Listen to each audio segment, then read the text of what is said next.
Hello बच्चों, स्वागत है आपने YouTube channel Arvind Rajput coaching class में। चलिए बेटा स्टार्ट करते हैं आज क्लास। आज हम आपको बताएंगे क्लास 10 जो इससे पहले पढ़ा रहे थे संस्कृत है। ठीक है बेटा, क्लास 10 यूपी बोर्ड के लिए संस्कृत पढ़ा रहे हैं। देखिए कक्षा 10 हिंदी यूपी बोर्ड के लिए अनिवार्य बता रहे। संस्कृत का द्वितीय पाठ है। कौन सा बेटा? द्वितीय पाठ है। इसका प्रथमा पाठ हो गया है जो था वाराणसी, जिसका मैंने संपूर्ण अनुवाद हिंदी में करवा दिया है। जिन लोगों ने इससे पहले का वीडियो नहीं देखा है तो बेटा डिस्क्रिप्शन में लिंक दे देंगे, वहां से आप जाकर देख सकते हैं, या तो फिर उसके लिए प्लेलिस्ट भी बना देंगे।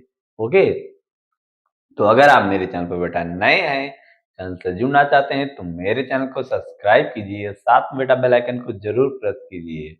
ठीक है, क्योंकि इसमें आप ही का फायदा है। जब हम वीडियो को अपलोड करेंगे तो रैबिट फायर की आपको नोटिफिकेशन मिलेगी। ठीक है, तो टाइम ना वेस्ट करते बेटा देखते हैं आज की क्लास।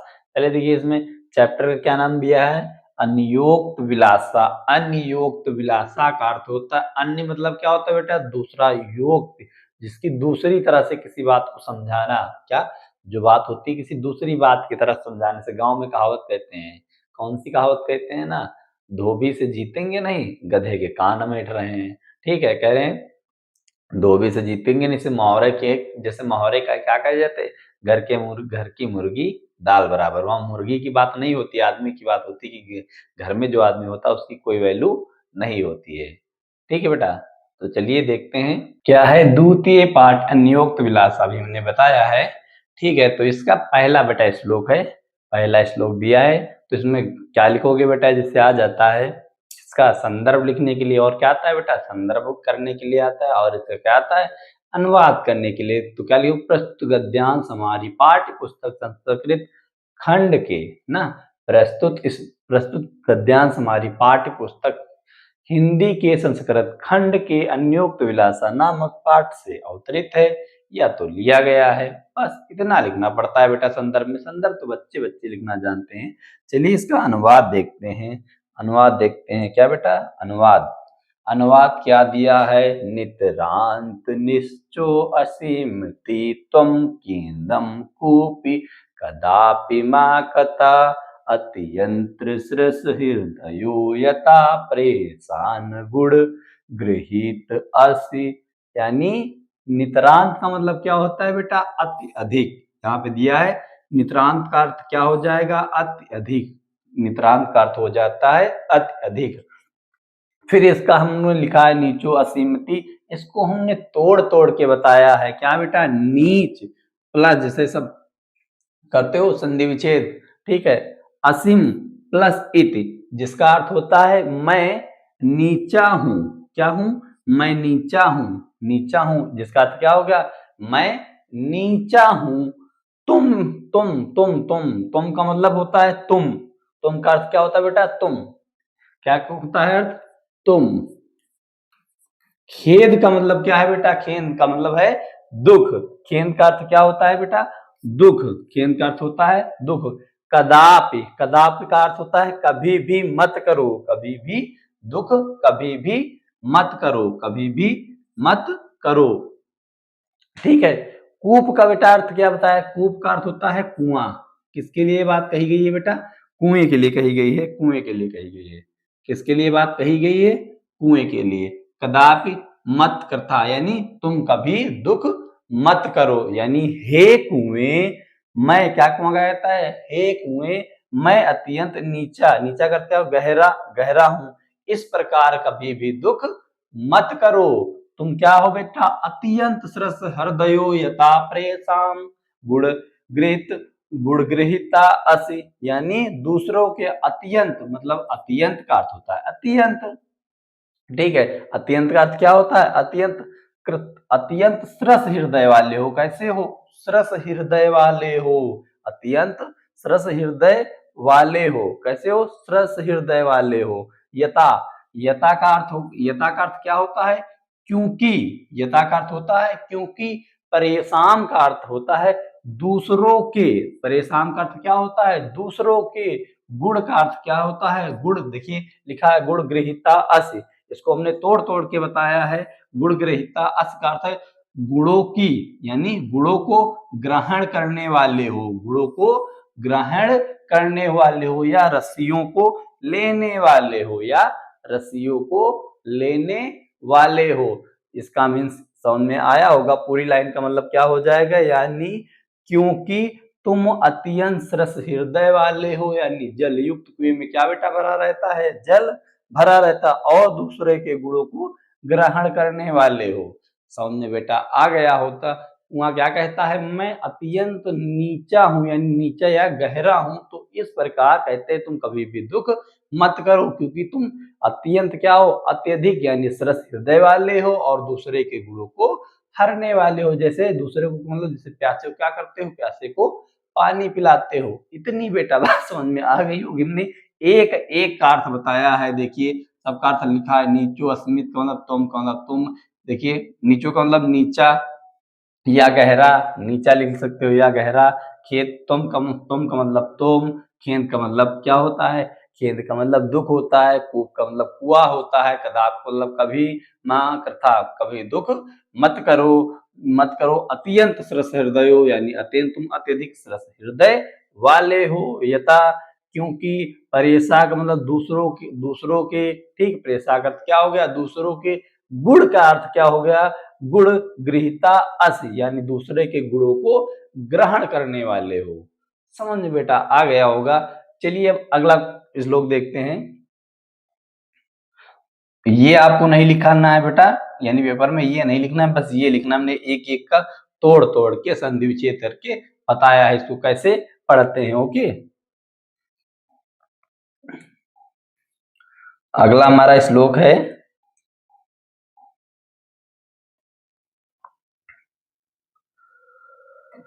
नीरक्षीर विवेक हंसल्यासम तुमेव तनुस चेत विश्व अस्म विश्व अस्मन् अधुना अन्य कुलव्रंत पालसति का। कहते हैं, देखिए बेटा लिखा है, नीरक्षीर विवेके हंसालसम तुमेव तनुसेव चेत्र विश्व अस्मन् अधुनानि कुलव्रंत पालन सती का। मतलब नीरमिस होता है बेटा पानी, पानी नीरमिस क्या होता है, पानी या दूध और नीर का अर्थ होता है पानी। क्या नीर का अर्थ होता है, पानी बेटा लिखा हुआ है। जो नीर का अर्थ होता है पानी और क्षीर का अर्थ होता है दूध, दूध और पानी, दूध और विवेके में से होता है बेटा अलग। विवेके का अर्थ क्या होता है, अलग करना। विवेके का अर्थ होता है अलग करना। क्या, विवेके का अर्थ हो गया अलग करना। हंसा आलस्य, हंसा आलस्य में लिखा है, हंसा आलस्य जिसका मतलब होता है हंस आलस्य को करेगा। अगर हंस आलस्य करेगा तो तुमेव तनुष यानी तनुष तुम ही, तुमेव का मतलब तुमेव तुम ही करोगे, तनु से करते हो। तुमेव का मतलब तुम ही, तनु से का अर्थ है करते हो। चेत, चेत, चेत का अर्थ होगा यदि। चेत का अर्थ क्या होगा बेटा, यदि। चेत का अर्थ हो गया यदि। विश्व, देखिए सबको तोड़ तोड़ के हमने बताया, इसका संधि विच्छेद क्या हो जाएगा, विश्व अस्मय अधुना अन्य। अब इस विश्व में दूसरा, अब इस विश्व में दूसरा कुलव्रतम, कुलव्रतम यानी कुल के व्रत को पाल्य सती का मतलब पालन करेगा, यानी का अर्थ क्या हो गया, कौन। यानी अब इसको पूरा अच्छे से पढ़ते हैं बेटा। क्या कहता है, कहते हैं हे हंस यदि तुम ही दूध और पानी को अलग करने में क्या करोगे, का आलस्य करोगे, दूध और पानी को अलग करने में आलस्य करोगे, तो इस संसार में दूसरा कौन अपने कुल की मर्यादा का पालन करेगा। बेटा समझ में आया होगा। मतलब जैसे राजा है, अगर न्याय अन्याय नहीं करेगा तो कौन करेगा। अगर राजा है, न्याय अन्याय नहीं करेगा तो दूसरा कौन करेगा। अगर गुरु है, अगर आपको शिक्षा नहीं देगा तो उसको बताएगा कौन आपको शिक्षा देगा। समझ में आ रहा है ना बेटा क्या कहना चाह रहे हैं। इसका भाव है, समझ में आया। इस तरह से इन्होंने किसके ऊपर बताया है, हंस के ऊपर बताया है। हे हंस अगर तुम ही दूध और पानी को अलग करने में आलस्य करते हो तो अपने कुल की मर्यादा का पालन कौन करेगा। समझ में बेटा आ गया होगा। चलिए आगे बढ़ते हैं, तीसरा श्लोक देखते हैं। तीसरा श्लोक बड़ा ही मजेदार है, बहुत ही अच्छा है।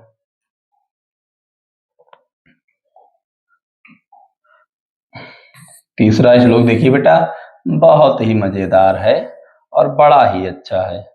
देखिए लिखा है, कोकिल यापै दिवासन दावत तावत विरासन करील करीला विटपेसु यावन याव यावत मिलद अलिमाला को अपि रसल समुल सती। यानी कोकिला का अर्थ होता है कोयल, कोकिला का अर्थ क्या बेटा होता है?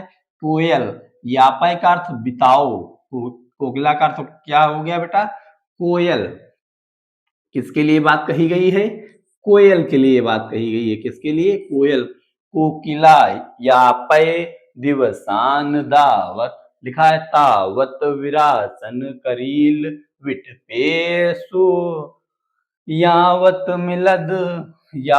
मिलत अलिमाल को अपिरसाल समुल सती। यानी सुनिए बेटा, यापय का अर्थ मतलब बिताओ, दिवासन का मतलब दिनों को, दिवासन का अर्थ क्या हो गया? दिवसान का अर्थ हो जाएगा, यानी दिवसान लिखा है उसका मतलब है दिनों को। तावत क्या लिखा है? तावत क्या लिखा है बेटा?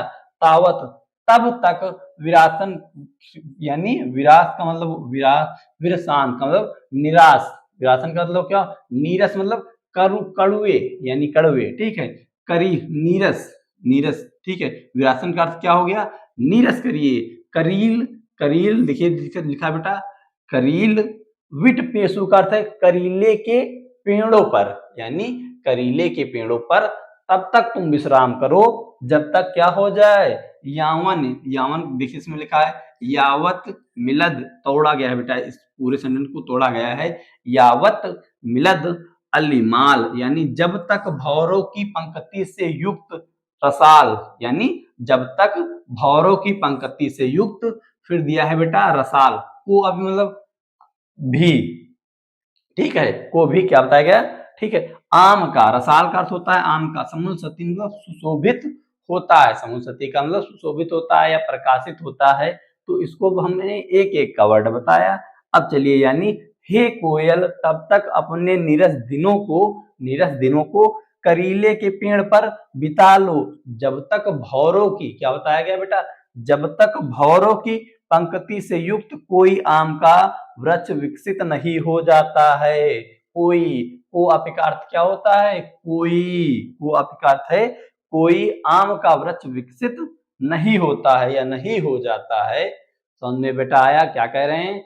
हे कोयल, देखो लिखा है बेटा, हे कोयल तब तक अपने नीरस दिनों को कहाँ पे बिता लो बेटा? जो करीले के पेड़ हैं, करीले के पेड़ों पर बिता लो जब तक, क्या बताया गया? जब तक भौरों की पंक्ति से युक्त कोई आम का दूसरा वृक्ष विकसित नहीं होता है। तो चलिए बेटा, इतनी बात समझ में आ गई होगी। अगर ये मेरी क्लास अच्छी लगती है तो वीडियो को लाइक कीजिएगा। अगर चैनल पर पहली बार आए बेटा तो सब्सक्राइब कीजिएगा, साथ में हमें कमेंट कर जरूर बताएं आपको वीडियो कैसी लगी। तो बेटा मिलते हैं नेक्स्ट क्लास में। वीडियो देखने के लिए धन्यवाद। Thanks for watching this video.